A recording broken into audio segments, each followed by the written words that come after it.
Clockwork Angels is obviously built around a unifying concept.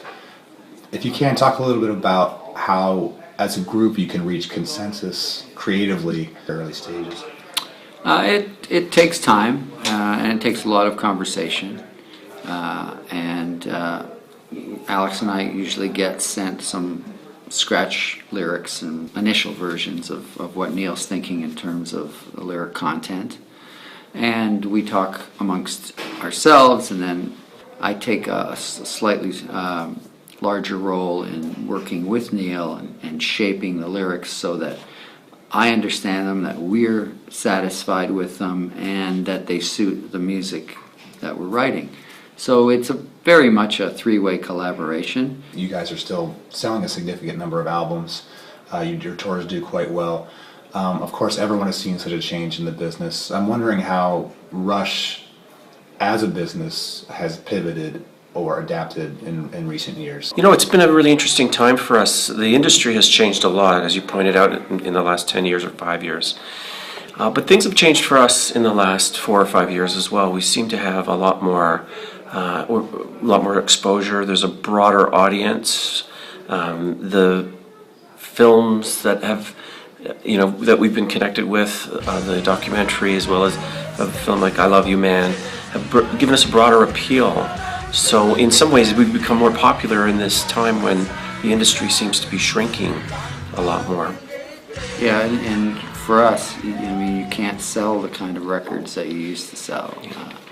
So what's become more of the important thing is our live tours, and we're one of those few bands that has been around for more than 3 decades. So we've got all this goodwill and this strong fan base, so our tours are more popular than ever. So for a band like us, that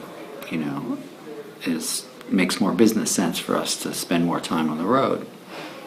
In the documentary, you talked about the breakthrough you guys had, and the fact that it gave you a certain amount of independence, that you were allowed a certain degree of autonomy, or almost no autonomy. Early days, and because of the nature of the way our deal was originally structured, we were kind of signed to our own label in Canada, and then we made a deal with an American label that's a kind of production deal, so they get what we produce, with certain caveats, obviously. But with the success of 2112, the dogs just stopped barking, and they didn't, when we delivered the record, they didn't really understand it, but the success of the record kind of taught them, well, we don't know what they're doing, but it's working, so let's leave them alone.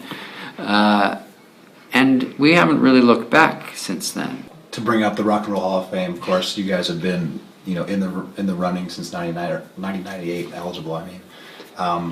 If you are inducted, your fans will be greatly vindicated by that. But wouldn't that sort of erase the underdog status that they... It's like the Red Sox winning the World Series.